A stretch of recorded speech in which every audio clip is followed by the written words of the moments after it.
The main tip, I guess, though, about if you've got a business idea and you're wondering if this is something in it, is it something real, could I turn it into a business? Validation is really key. So, what problem is it that you're solving? Who are you solving that problem for?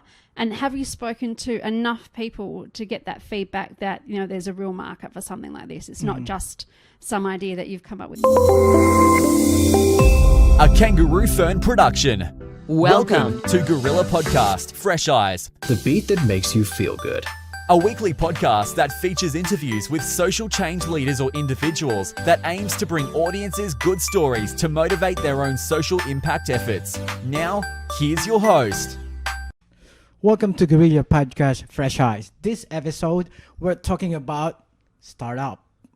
So, do you want to take your business or idea to the next level? So, startup, hustle mode, so how to grow your business. And we're lucky enough to have a guest who is doing this for a long time. She got his own company. It's Switch Start Scale. And please welcome Wendy Perry. Welcome to the show. Thank you. Thanks for the invitation. Before we go ahead, can you tell us about yourself? Sure thing. So from a business point of view, I've run a company for 17 years. That's called Workforce Blueprint. And just recently, we were lucky enough to win the contract from the Australian government to be the Entrepreneurship Facilitator for Adelaide. And that program's called Switch Start Scale. Tell us about the Switch Start Scale. Sure. So the idea behind it is that we really need more people to start up their own business and to scale up to employ other people. So we want to see more people, coming up with business ideas, going from a side hustle to a startup, and also then scaling up and being a bit of a standout. So the program has three main components to it.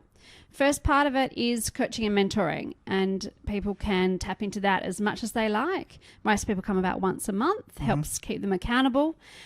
Then there's a whole series of events, tours, we host delegations, lunches, whatever we find that people need in terms of professional development, we can put into those. And then the third part of it is just more broadly promoting entrepreneurship with schools, community groups, making sure that people understand that it's a legitimate option in terms of self-employment. What do you think, if I have an idea right now and I don't know where to start, what is your help and tips to get into entrepreneurship? Well, I guess it depends what stage you're at. So some people have the ideas still in their head and they haven't yet put anything down on paper or, they haven't got any way of describing what it is. So when I catch up with people, we usually do an A to Z of everything required for that business idea to turn it into reality. Similar process if you've got an existing business and we need to figure out what we should hone in on, what are the priorities. The main tip, I guess, though, about if you've got a business idea and you're wondering if this is something in it, is it something real, could I turn it into a business? Validation is really key. So, what problem is it that you're solving? Who are you solving that problem for? And have you spoken to enough people to get that feedback that, there's a real market for something like this? It's not just some idea that you've come up with one day. So it's not easy to into the business. So you have to research as well. What is the best niche to do a business? In your experience, is there a lot of people wanted to talk to you just to like a business plan? Do we need to have a business plan?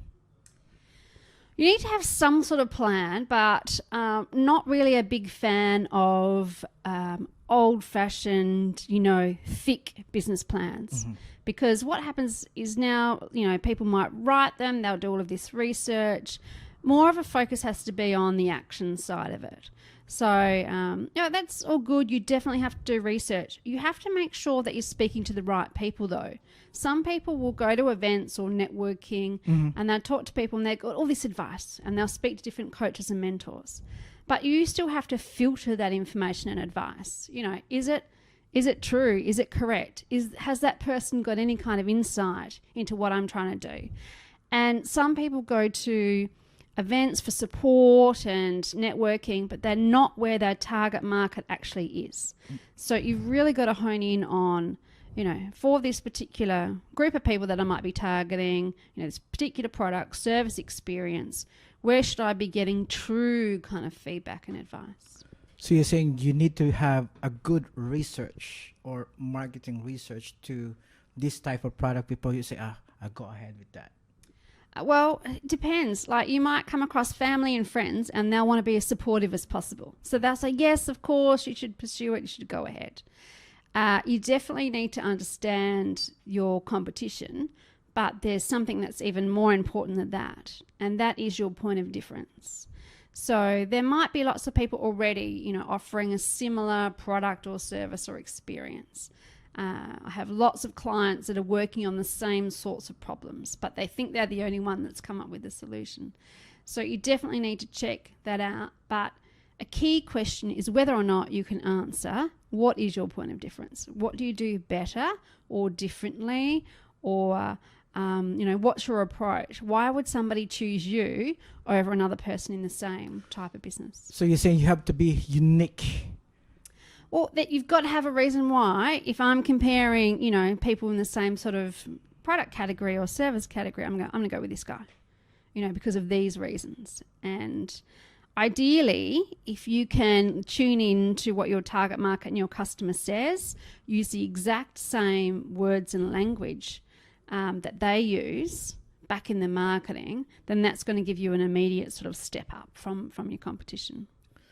Say if you don't know what your target is and you don't know where to start is that going to be coming up with just like you to help them?